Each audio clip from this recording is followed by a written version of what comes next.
బంద్ చేయండి. మాట్లాడే ఉపన్యాసం వినరాదు, దయచేసి బంద్ చేయండి.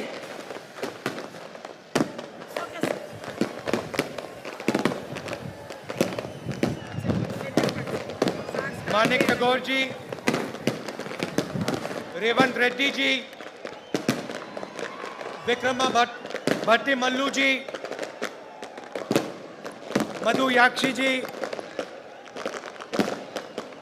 दामोदर नरसिम्हा जी, जन्ना रेड्डी जी, पोन्नला जी, शाबिर अली जी, जीवन रेड्डी जी, उत्तम रेड्डी जी, मोहम्मद अजहरुद्दीन जी, जग्गा रेड्डी जी, भाइयों और बहनों, कांग्रेस के हमारे प्यारे कार्यकर्ता, प्रेस के हमारे मित्रों, आप सबका यहां बहुत बहुत स्वागत, नमस्कार।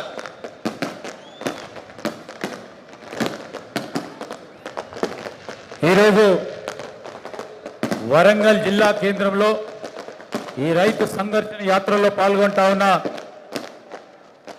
పిసిసి అధ్యక్షులు రేవంత్ రెడ్డి గారు, సిఎల్పి నాయకులు బట్టి విక్రమార్క గారు, జీవన్ రెడ్డి గారు, అజరుద్దీన్ గారు, మధు యాచ్కి గారు, కోమటిరెడ్డి వెంకటరెడ్డి గారు, ఉత్తమ్ కుమార్ రెడ్డి గారు, అదేవిధంగా వేదికపై ఉన్న కాంగ్రెస్ నాయకులకి, ఇక్కడికి వచ్చేసిన కార్యకర్తలకి, నాయకులందరికీ నమస్కారం.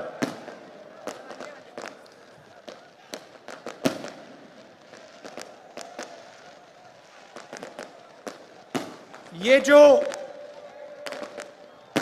आपका प्रदेश है, नया प्रदेश है, तेलंगाना, ये आसानी से नहीं बना था। इस प्रदेश को बनाने के लिए तेलंगाना के युवाओं ने, तेलंगाना के माता ने अपना खून, अपने आंसू दिए थे। और ये प्रदेश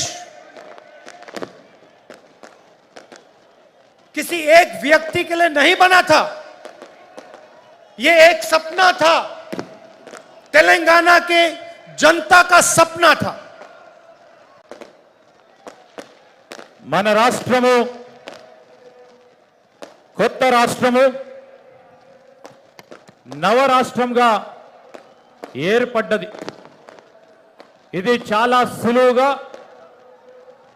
చాలా మంది యువకులు, అమ్మలు, అక్కలు వారి శ్రమతో, వారి రక్తంతో, వారి కన్నీళ్లతో తెలంగాణ రాష్ట్రం ఏర్పడ్డది. ఈ తెలంగాణ రాష్ట్రం ఏ ఒక్కరి మనిషి గురించి రాష్ట్రం ఏర్పడలేదు. తెలంగాణ రాష్ట్రం ఇక్కడున్న యువకులకి, రైతు సోదరులకి, కార్మిక సోదరులకి, ఉద్యోగులకి, వారికి రాబోయే కాలంలో సుభిక్షమైన రాష్ట్రం ఏర్పాటు కావడానికి తెలంగాణ రాష్ట్రం ఏర్పాటు కావడం జరిగిందని మనవి చేస్తా ఉన్నా. 8 साल हो गए। मैं आपसे पूछना चाहता हूं, तेलंगाना का जो सपना था, प्रगति का सपना, उस सपने का क्या हुआ? पूरा तेलंगाना देख सकता है कि एक परिवार को जबरदस्त फायदा हुआ,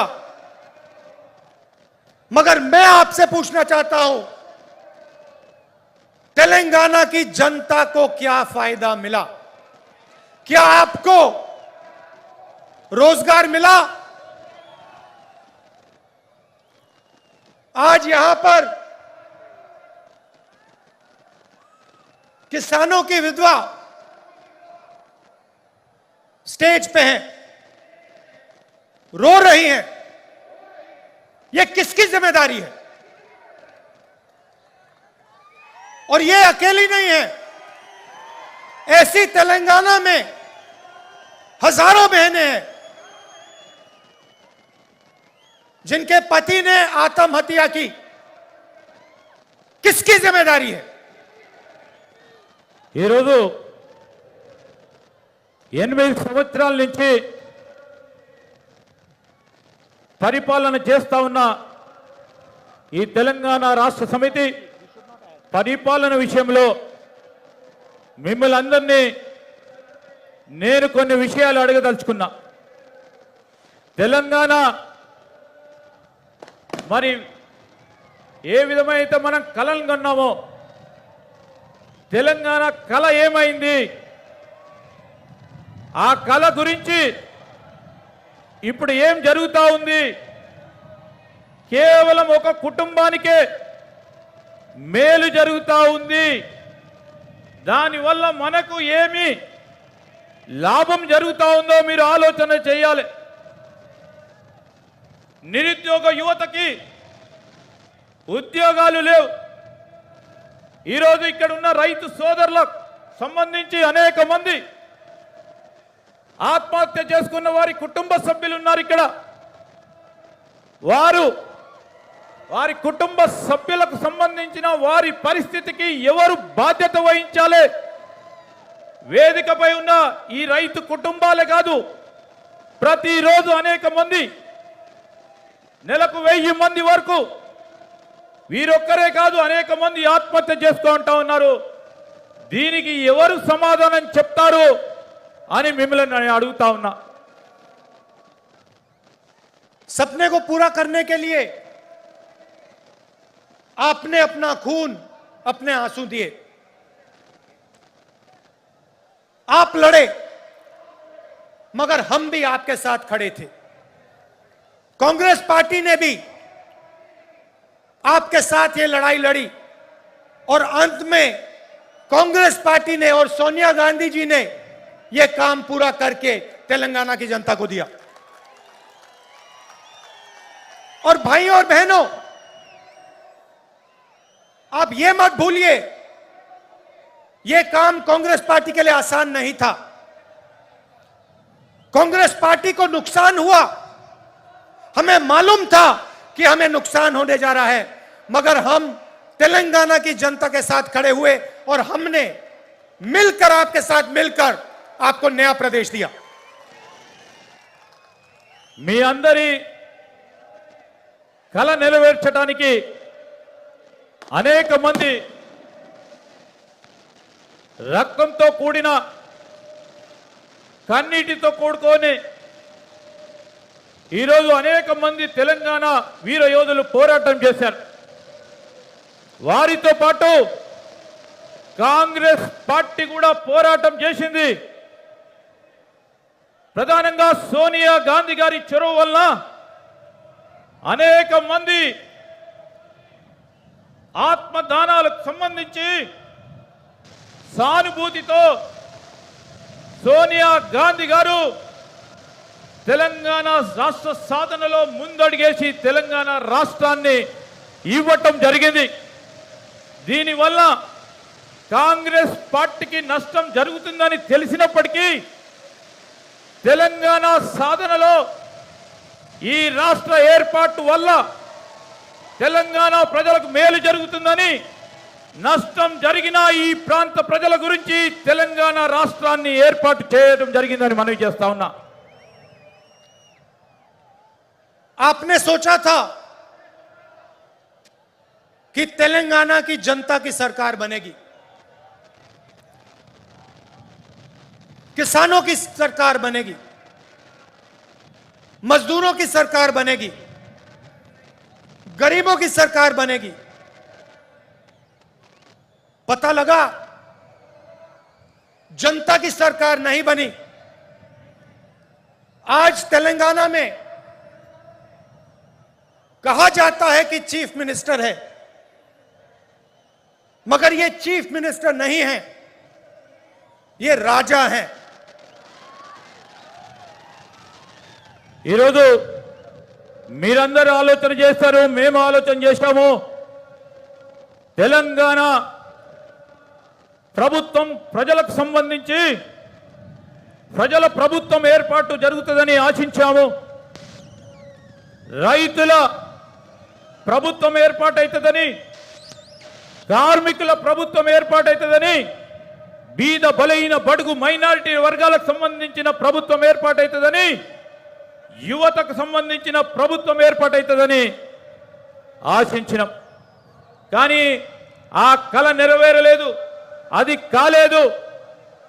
ఇక్కడ ఒక ముఖ్యమంత్రి ఉంటాడని, ఆ ముఖ్యమంత్రి ప్రజాస్వామికమైన ముఖ్యమంత్రి ధోరణిలో ఈ ప్రభుత్వాన్ని నడుపుతలేడు. మరి రాజాలాగా, ఒక రాజులాగా పరిపాలన వ్యవస్థను ముందుకు తీసుకెళ్తానని మనవి చేస్తా ఉన్నా. राजा और मुख्यमंत्री में क्या फर्क होता है? मुख्यमंत्री जनता की आवाज को सुनता है, राजा जनता की आवाज को नहीं सुनता है. राजा जो करना चाहता है वो कर डालता है. ఈ రెండిటిలో వ్యత్యాసం ఉంది. రాజు మరి అదేవిధంగా ముఖ్యమంత్రి అనే పదాల్లో వ్యవహారంలో వ్యత్యాసం ఉంది.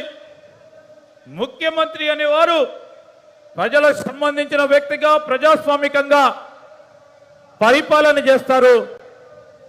రాజు అనేవారు తన సొంత పరిపాలన వ్యవస్థ గురించి, ప్రజల గురించి ఆలోచన చేయలేరు అని మనవి చేస్తా ఉన్నా. मुख्यमंत्री लोकतंत्र में भरोसा करता है. मुख्यमंत्री जनता की बात सुनकर निर्णय लेता है. राजा को लोकतंत्र से कुछ लेना देना नहीं. जो राजा के दिल में आता है वो राजा कर देता है.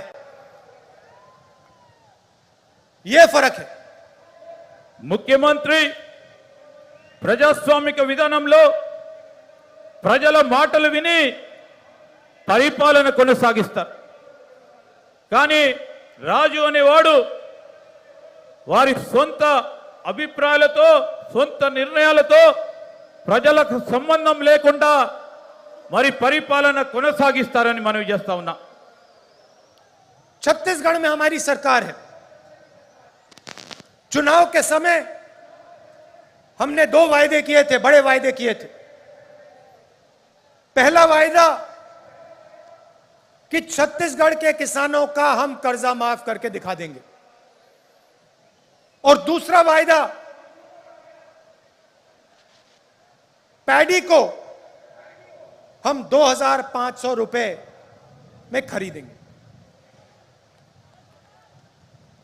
ఛత్తీస్గఢ్లో కాంగ్రెస్ ప్రభుత్వం వచ్చే ముందు 2 ఎన్నికల హామీలు ఇచ్చాం. ఒకటి రైతుల రుణమాఫీ, రెండవది పండించిన వరి పంటకి కనీస మద్దతు ధర అదనంగా బోనస్ ప్రకటించి 2,500 రూపాయల వరకు క్వింటల్కి వరి ధాన్య కొనుగోలు చేస్తా ఉన్నాం.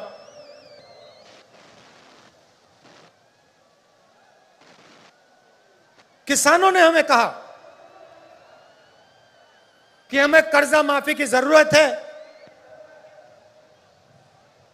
और हमें 2,500 रुपए आप दीजिए. हमने उनकी आवाज सुनी, और आज आप जाइए, छत्तीसगढ़ जाइए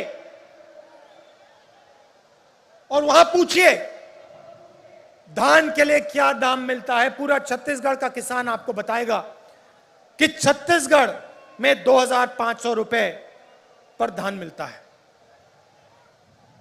आज आपके जो चीफ मिनिस्टर हैं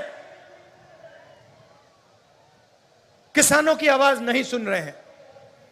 2-3 बड़े उद्योगपतियों की आवाज सुनते हैं, उनके लिए काम करते हैं, मगर किसानों की आवाज नहीं सुनते हैं. और जो छत्तीसगढ़ के किसान ने कहा था वही तेलंगाना का किसान कह रहा है. तेलंगाना का किसान कह रहा है कि मिर्ची के लिए, धान के लिए हमें सही दाम चाहिए और हमारा कर्जा माफ होना चाहिए। ఛత్తీస్గఢ్లో మాకు రైతులు చెప్పారు రుణమాఫీ చేయాలని, వరికి 2500 రూపాయలు ఇవ్వాలని మాకు చెప్పడం జరిగింది. మీరు అడగండి ఛత్తీస్గఢ్లో ఉన్న రైతు సోదరులని, వారికి ఈరోజు క్వింటల్కి వరి ధాన్యానికి సంబంధించి 2500 రూపాయలు వస్తా ఉన్నాయా లేవని. ఇక్కడ మీ ముఖ్యమంత్రి రైతులకు సంబంధించి 2 లేక 3 వ్యాపారుల మాట వింటా ఉన్నారు, రైతుల మాట వింటలేరు. ఎక్కడ కూడా కనీస మద్దతు ధర దొరకటం లేదు. ఈ ప్రాంతంలో మిర్చి సాగు చేస్తా ఉన్న రైతు సోదరులు కానీ, పత్తి సాగు చేస్తా ఉన్న రైతు సోదరులకి కనీస మద్దతు ధర అందటం లేదు అని మీకు మనవి చేస్తా ఉన్నాం. छत्तीसगढ़ तेलंगाना के किसी भी किसान को घबराने की जरूरत नहीं है। जैसे ही कांग्रेस पार्टी की यहां सरकार बनेगी वैसे 2 लाख रुपए का कर्जा माफ होगा और आपको सही एमएसपी मिलनी शुरू हो जाएगी। आपको ज्यादा समय रुकने की जरूरत नहीं है। आप घबराइए मत, डरिए मत। यह काम कुछ ही महीने में कांग्रेस पार्टी करके आपको दे देगी। తెలంగాణ రైతు సోదరులకు మనవి చేస్తా ఉన్నాం, మీరు ఆందోళన చెందవద్దు. మీకు రాబోయే కాలంలో 2 లక్షల రుణమాఫీ ఒకటేసారి అందజేయడానికి కాంగ్రెస్ ప్రభుత్వం రాగానే ఇవ్వడం జరుగుతుందని మీరు భయపడవద్దు, ఆందోళన చెందవద్దు. ఎక్కువ సమయం లేదు, మీరందరూ కలిసి ఉండండి. కాంగ్రెస్ ప్రభుత్వం ఏర్పాటైన తర్వాత మీకు ఇచ్చిన హామీలను నిలబెడతామని మనవి చేస్తా ఉన్నాం. ये खोखले शब्द नहीं है, ये तेलंगाना के सपने को पूरे करने का पहला कदम है। किसानों की मदद, किसानों की रक्षा के बिना तेलंगाना का सपना पूरा नहीं हो सकता है। ఈరోజు ఇవి మేము చెప్పే మాటలు వట్టి మాటలు కాదు. ఏ కలతోని ఈ తెలంగాణ రాష్ట్రం ఏర్పడ్డదో, ఈ తెలంగాణ రైతులు వారి జీవితాల్లో ఇంకా మెరుగైన జీవితాలను చూస్తామని ఆలోచన చేశారో, ఈ తెలంగాణ రైతుల ప్రగతి గురించి ఖచ్చితంగా మేమిచ్చిన మాటను నిలబెడతామని మనవి చేస్తా ఉన్నాం. अभी हमने वरंगल डिक्लेरेशन किया और उसमें हमने तेलंगाना के किसानों से वायदे किए। मैंने कर्जा माफी की बात की, एमएसपी की बात की, 15,000 रुपए प्रति एकड़ डायरेक्ट बेनिफिट हम किसानों को देने जा रहे हैं। और रेवंत जी ने पूरा डिक्लेरेशन पढ़ा। यह सिर्फ एक डिक्लेरेशन नहीं है, यह किसानों के लिए कांग्रेस पार्टी की गारंटी है। ఇది ఈరోజు ఇప్పుడే మనము వరంగల్ డిక్లరేషన్ అనే ఈ సభలో డిక్లేర్ చేశాం. రైతులకు 2 లక్షల రూపాయల రుణమాఫీతో పాటు కనీస మద్దతు ధర 15,000 రూపాయలు నేరుగా రైతులకు లాభమయ్యే విధంగా ఇప్పుడు డిక్లేర్ చేశాం. రేవంత్ గారు ఇప్పుడే పూర్తి స్థాయిలో ఆ డిక్లరేషన్కు సంబంధించిన అనేక అంశాలని మీ ముందుకు పెట్టడం జరిగింది. ఇది కేవలం డిక్లరేషన్ కాదు, కాంగ్రెస్ పార్టీ తరఫున ఇది రైతులకిచ్చే కాంగ్రెస్ పార్టీ తరఫున గ్యారంటీ అని నేను తెలంగాణ రైతులకు మనవి చేస్తున్నాను. तेलंगाना के हर किसान को ये डिक्लेरेशन पढ़ना चाहिए। और जब आप इस डिक्लेरेशन को पढ़ेंगे, आप ये बात याद रखिए कि इस डिक्लेरेशन का हर शब्द कांग्रेस पार्टी की गारंटी है। మీరు ప్రతి రైతు, ఈ రాష్ట్రంలో ఉన్న ప్రతి రైతు డిక్లరేషన్ ని చదవాలి. మీరు చదివి ఈ డిక్లరేషన్ లో ఉన్న ప్రతి అంశం విషయంలో మేము చెప్పదలుచుకున్నాం, ఇది కాంగ్రెస్ పార్టీ గ్యారంటీ. రైతు సోదరులను మరి ఆదుకునే కార్యక్రమం భాగంలో బాధ్యతగా అని మీ అందరికి మనవి చేస్తా ఉన్నాం. और ये हम इसलिए कर रहे हैं क्योंकि हम जानते हैं कि अगर किसान कमजोर रहेगा तो तेलंगाना का सपना पूरा कभी नहीं हो सकता है, क्योंकि किसान ही इस प्रदेश की नींव है, फाउंडेशन है। ఈరోజు మేము మీకు చెప్పదలుచుకున్నది ఒకటే, రైతులు బలహీనపడ్డప్పుడు తెలంగాణ రాష్ట్రము ప్రగతిలో నడవలేదు. అలాంటి సందర్భంలో ఈ డిక్లరేషన్ రైతు సోదరులకు ఒక పునాదిగా మన రాష్ట్రంలో కొత్త వ్యవసాయానికి సంబంధించి వ్యవసాయంపై ఆధారపడి ఉన్న రైతు సోదరులకు, రైతు కూలీలకి, కౌలు రైతులకి ఒక పునాది ఈ డిక్లరేషన్ అని మనవి చేస్తా ఉన్నాం. मैंने पहले आपसे सवाल पूछा था कि तेलंगाना के साथ धोखा किसने किया। तेलंगाना का जो सपना था उससे किसने धोखा किया। तेलंगाना से हजारों करोड़ रुपए किसने चोरी किए, उस व्यक्ति का नाम क्या है। नहीं, सुनाई नहीं दिया, फिर से बोलिए, क्या नाम है उसका। तो आप एक बात अच्छी तरह समझ लीजिए और कांग्रेस का हर नेता, हर कार्यकर्ता इस बात को अच्छी तरह समझे। जिस व्यक्ति ने तेलंगाना के साथ धोखा किया है, जिस व्यक्ति ने तेलंगाना से चोरी की है, जिस व्यक्ति ने तेलंगाना के सपने को नष्ट किया है, उसके साथ कांग्रेस पार्टी का कोई समझौता नहीं होगा।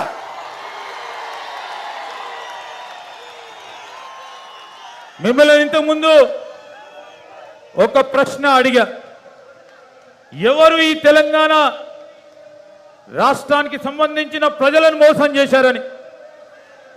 తెలంగాణ కళని ఎవరు మోసం చేశారని, వేల కొలది రూపాయలకు సంబంధించిన అవినీతి ఎవరు చేశారు, దీనికి కారకులు ఎవరు, నష్టం చేసిన వారెవరు అని మిమ్మల్ని అడుగుతా ఉన్నాం.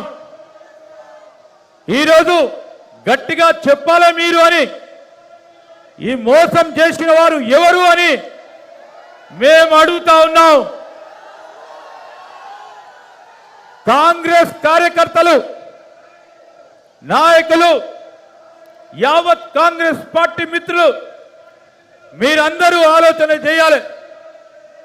కాంగ్రెస్ పార్టీ ఇలాంటి మోసం, తెలంగాణ రాష్ట్ర ప్రజలను మోసం చేసిన వారిని, తెలంగాణ కళలని మోసం చేసిన వారిని, వారితోని ఏ విధమైన మనకు వారికి ఏ విధమైన సంబంధం ఉండబోదని కాంగ్రెస్ పార్టీ కార్యకర్తలకి, నాయకులకి మేము మనవి చేస్తా ఉన్నాం. और अगर ये सवाल आज के बाद किसी भी कांग्रेस नेता ने उठाया, उसको हम कांग्रेस पार्टी से बाहर कर देंगे।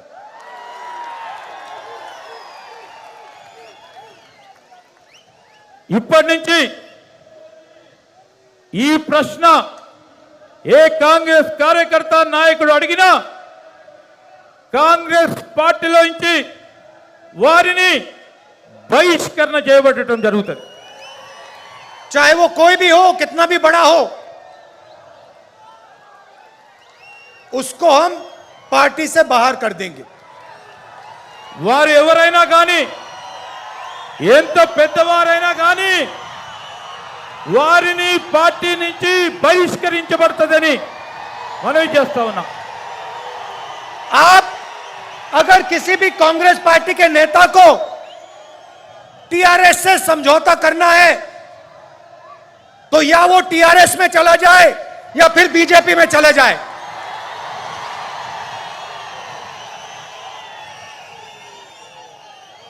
మీరు ఎవరైనా కాంగ్రెస్ పార్టీ నేతలు కార్యకర్తలు టిఆర్ఎస్ పార్టీతోనైనా బీజేపీ పార్టీతోనైనా ఏ విధమైన ఒప్పందాలు చేసుకున్నా అనుబంధం పెట్టుకున్నా వారు టిఆర్ఎస్ లకు పోవచ్చు, బీజేపీలకు పోవచ్చు, కాంగ్రెస్ పార్టీలో ఉండొద్దని మనవి చేస్తా ఉన్నాం. हमें उस व्यक्ति की कोई जरूरत नहीं है. మాకు ఆ వ్యక్తి అవసరం లేదు. हम यहां हमारी विचारधारा की लड़ाई है. हम राजा से समझौता नहीं करेंगे.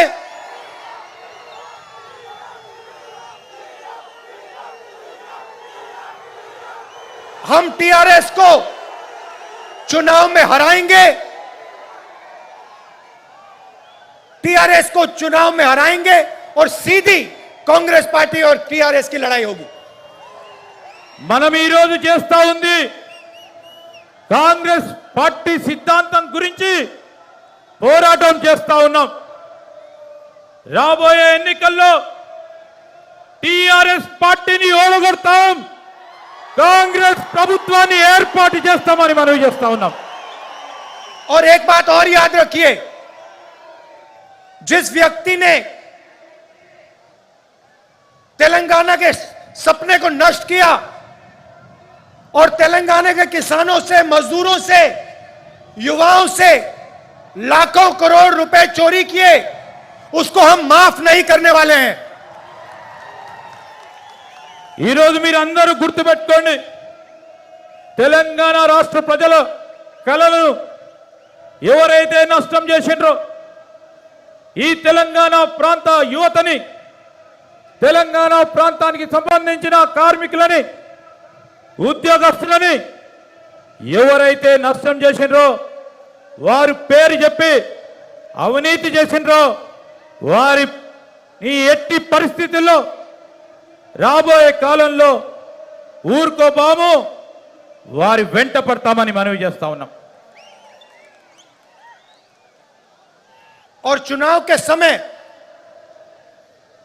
जब टिकट का सवाल उठेगा, और ये सब नेताओं को अच्छी तरह बात सुननी चाहिए, जब चुनाव के समय टिकट की बात उठेगी तो जिस व्यक्ति ने जनता की लड़ाई लड़ी होगी उसी को मेरिट बेसिस पे टिकट मिलेगा. चाहे आप कितने भी बड़े हो, आप कोई भी हो, अगर आप किसानों के साथ नहीं खड़े थे, अगर आप गरीबों के साथ नहीं खड़े थे, तो आपको कांग्रेस पार्टी का टिकट नहीं मिलने वाला है. ఎలక్షన్ సమయంలో టికెట్ అంశం వచ్చే వరకు ప్రధానంగా ముఖ్యంగా మన నాయకులు వినాలి. ఏ వ్యక్తి అయినా ప్రజల గురించి పోరాటం చేయడో, రైతులు, పేదవారు, యువత, ఉద్యోగస్తులు, కార్మికుల గురించి పోరాటం చేయరు, వాటికి వారందరికీ కూడా ఎట్టి పరిస్థితుల్లో టికెట్ ఇచ్చే ప్రసక్తి ఉండదని ఈరోజు వారు చేసిన పని మీద, వారు చేసిన పోరాటం మీద ప్రగతి రిపోర్టును తీసుకొని మెరిట్ బేస్డ్ అంశాలపై టికెట్లు ఇవ్వటం జరుగుతుందని ఎంత పెద్దవారైనా పార్టీకి ఎంత సేవ చేసినా ప్రజల్లో ఉండి సేవ చేస్తా ఉన్న వ్యక్తికి ఎంపిక చేయడం జరుగుతుందని మనవి చేస్తా ఉన్నాం. सोनिया जी ने जब तेलंगाना आपको दिया, उसके पीछे एक सपना था. तेलंगाना की जो आवाज थी उसको सुनकर सोनिया जी ने आपको प्रदेश दिया था. और प्रदेश इसलिए दिया था क्योंकि वो चाहती थी कि जो आपका तेलंगाना का सपना था वो पूरा हो. वो सपना आपका है, सोनिया जी का है, मगर मेरा भी है. और उस सपने को मैं आपके साथ पूरा करना चाहता हूं. సోనియా గాంధీ గారు తెలంగాణ రాష్ట్రం ఇచ్చినప్పుడు దాని వెనకాల ఒక బలమైన కళ ఉండేది. ఆ కళ నెరవేరాలని సోనియా గాంధీ గారు ఆనాడు మన తెలంగాణ రాష్ట్రం ఇస్తే వారు కన్న కళ, వారితో పాటు మీరందరి కన్న కళ, మీతో పాటు నేను కూడా కన్న కళ నెరవేరటానికి మీతో పాటు ప్రయాణం చేసి ఆ కళ నెరవేర్చడానికి ఆర్నిశలు కృషి చేస్తానని మనవి చేస్తా ఉన్నాం. तो जहां भी मेरी जरूरत होगी, जहां भी आप मुझे बुलाना चाहते हो, जहां भी मैं तेलंगाना की मदद कर सकता हूं, मैं करने को तैयार हूं. మీరు నా అవసరం ఎక్కడున్నా ఎప్పుడున్నా తెలంగాణ ప్రజలకు సంబంధించిన ఏ అంశం వచ్చినా మీరు ఎప్పుడు నన్ను రమ్మన్నా మీ తరఫున వచ్చి మీతో పాల్గొంటానని మనవి చేస్తా ఉన్నాం. ये सिर्फ आपकी लड़ाई नहीं है, ये सिर्फ तेलंगाना के किसानों की, युवाओं की लड़ाई नहीं है. ये कांग्रेस पार्टी की लड़ाई है और ये मेरी लड़ाई है. ఇది మీ ఒక్కరి పోరాటం కాదు. తెలంగాణ రాష్ట్ర యువతి యువకులది కానీ రైతుల గురించే కాదు, మీ పోరాటమే కాదు, ఇది నా పోరాటం. నా పోరాటంతో పాటు ఈ తెలంగాణ కలను రాష్ట్రం ఏర్పాటు కావటం కంటే ముందు ఏ విధంగా కలను కన్నామో ఆ కలను కనడానికి కాంగ్రెస్ పార్టీ మీ పోరాటంలో ముందుండి కాంగ్రెస్ పార్టీ పోరాటం అని కూడా నేను మనవి చేస్తా ఉన్నా. मैंने पहले कहा था कि जो भी व्यक्ति कहता है कि टीआरएस के साथ समझौता होना चाहता है, उसे या बीजेपी में या टीआरएस में चला जाना चाहिए. क्योंकि समझौता अगर है तो बीजेपी और टीआरएस का समझौता है. आप याद रखिए, जब नरेंद्र मोदी जी ने 3 काले कानून पार्लियामेंट में पास किए थे तो टीआरएस के नेता क्या कह रहे थे? ఇంతకుముందు చెప్పాం, ఏ వ్యక్తి అయితే టిఆర్ఎస్ బీజేపీతోని సంబంధాలు పెట్టుకుంటారో, ఒప్పందం కుదుర్చుకుంటారో వారు టిఆర్ఎస్ బీజేపీలోకి పోవాలని. ఇది కేవలం మాటకే కాదు, టిఆర్ఎస్ బీజేపీ ఒకటి, వీర ఇద్దరి మధ్యలో ఒప్పందం ఉన్నది. నరేంద్ర మోడీ గారు పార్లమెంట్లో 3 నల్ల చట్టాలు రైతులకు వ్యతిరేకంగా ప్రవేశపెట్టినప్పుడు దానికి ప్రత్యక్షంగా పరోక్షంగా మద్దతు పలికారు టీఆర్ఎస్ పార్టీ వారిని మనవి చేస్తా ఉన్నాం.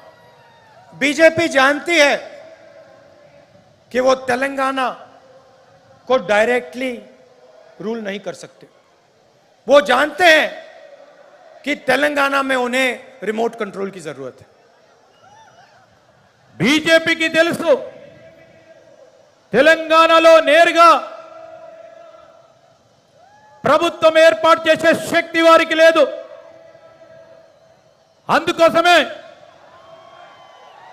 బీజేపీ వారు కేంద్రంలో ఢిల్లీలో ఉండి రిమోట్ కంట్రోల్ ద్వారా టీఆర్ఎస్ పార్టీ ద్వారా ఇక్కడ ప్రభుత్వాన్ని నడపాలని ఆలోచన చేస్తా ఉన్నారు.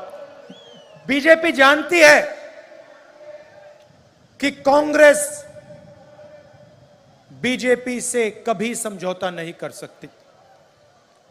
इसलिए बीजेपी चाहती है कि तेलंगाना में टीआरएस की सरकार रहे. బీజేపీకి తెలుసు ఎప్పుడు కూడా ఈ భూ ప్రపంచం ఉన్న వరకు కాంగ్రెస్ బీజేపీ తోని పొత్తు ఉండదు, ఒప్పందం ఉండదు, సంబంధం ఉండదని. అందుకోసమే బీజేపీ వారు కాంగ్రెస్ ప్రభుత్వం ఇక్కడ ఏర్పడుతుందని టీఆర్ఎస్ పార్టీ ప్రభుత్వానికి మద్దతునిస్తా ఉంది. వారి ద్వారా ప్రభుత్వం నడిపించే కార్యక్రమం చేస్తుందని మనవి చేస్తా ఉన్నాం. और सबूत यह है कि तेलंगाना के चीफ मिनिस्टर जितना भी पैसा चोरी करना चाहते हैं कर सकते हैं और बीजेपी की सरकार ना उन पे ईडी लगाती है ना सीबीआई लगाती है. సాక్ష్యము మనమందరం చూస్తా ఉన్నాం. తెలంగాణ ప్రభుత్వం ఎంత అవినీతి చేసినా మరి ఈరోజు కేంద్ర ప్రభుత్వం ఈడీ ద్వారా కానీ ఇతర దర్యాప్తు సంస్థల ద్వారా కానీ విచారణ జరుపుతలేదు. మీరు గమనించమని కోరుతా ఉన్నాం. ये रैली किसानों के लिए थी, किसानों को भरोसा देने के लिए थी, वरंगल डिक्लेरेशन के लिए थी. हम चाहते थे कि तेलंगाना के किसानों को मालूम हो कि कांग्रेस पार्टी एक साथ उनके साथ खड़ी है और उनकी पूरी मदद करने जा रही है. ఈరోజు ఇంత పెద్ద బహిరంగ సభ రైతులకు సంబంధించి వారికి ఆత్మస్థైర్యం కలిగించడానికి, వారికి భరోసా ఇవ్వటానికి, దానికి తోడు వరంగల్ డిక్లరేషన్ చెప్పటానికి తెలంగాణ రైతు సోదరులకు మేము చెప్తా ఉన్నాం. కాంగ్రెస్ పార్టీ ఎల్లప్పుడు కూడా రైతు సోదరులకు సంబంధించిన ఏ అంశం వచ్చినా వారితోని నడుస్తుంది, వారికి అండగా నిలబడుతుందని ఈ రోజు ఈ బహిరంగ సభ ద్వారా మేము తెలియజేసుకుంటున్నాం. किसानों को हमने इसलिए मैसेज दिया क्योंकि वो इस प्रदेश की नींव है, फाउंडेशन है. अगली रैली में हम आदिवासियों को ऐसा ही मैसेज देना चाहते हैं. ఈ రోజు ఈ సభ ద్వారా రైతులకు ఒక సందేశాన్ని ఇవ్వటానికి రైతు సోదరులు ఈ ప్రాంత ప్రజలందరికీ సంబంధించి ఈ ప్రభుత్వానికి సంబంధించి ఈ రోజు మనం ఇచ్చే ఈ సందేశం రైతు సోదరులకు ఒక పునాదిగా చెప్పటానికి ప్రధానమైన అంశాలు ముందుకు పెట్టాం. రాబోయే కాలంలో ఆదివాసులకు సంబంధించి ఇదే విధమైన సభను నిర్వహిస్తామని మనవి చేస్తా ఉన్నాం. और उनकी जो लड़ाई है 10% रिजर्वेशन की जो लड़ाई है उसमें हम उनकी पूरी मदद करने जा रहे हैं. ఆదివాసులకు సంబంధించి ట్రైబల్స్ కు సంబంధించి వాళ్ళ పోరాటం ఏదైతుందో 10% రిజర్వేషన్ సంబంధించిన అంశాల్లో కాంగ్రెస్ పార్టీ వారి పరంగా పోరాటం చేస్తుందని మనవి చేస్తా ఉన్నాం. तेलंगाना बनने के बाद आपने टीआरएस को 2 बार मौका दिया और टीआरएस ने तेलंगाना के जनता को धोखा दिया. अब आप कांग्रेस पार्टी को एक मौका दीजिए और किसानों की, गरीबों की सरकार हमें बनाने दीजिए. తెలంగాణ ఏర్పడ్డ తర్వాత మీరు 2 మార్లు టిఆర్ఎస్ పార్టీకి అవకాశం ఇచ్చారు. తెలంగాణ ప్రజలకు వారు మోసం చేశారు. కాంగ్రెస్ పార్టీకి ఒక్కసారి అవకాశం ఇవ్వండి. రైతులకు, యువతకి, అన్ని వర్గాల పేదవారికి, బలైన బడుగు వర్గాలకు, మైనారిటీలకు అందరికీ కూడా మేలు చేసే కార్యక్రమాలు చేస్తాం. कांग्रेस पार्टी ही आपके साथ मिलकर तेलंगाना के सपने को पूरा कर सकती है. కాంగ్రెస్ పార్టీ మీ అందరితోని కలిసి తెలంగాణ కలని నెరవేర్చడానికి మీతో పాటు పయనం చేస్తూ ఉంటారు. आज शाम आप दूर दूर से मेरी बात सुनने आए, इसके लिए आप सबको दिल से धन्यवाद. नमस्कार, जय हिंद. మీరందరూ కూడా చాలా దూర ప్రాంతం నుంచి వచ్చి మా మాటను వినడానికి వచ్చిన ప్రతి ఒక్కరికి, అందరికీ కూడా మా హృదయపూర్వకంగా కృతజ్ఞతలు తెలియజేస్తా ఉన్నాము. నమస్కారములు.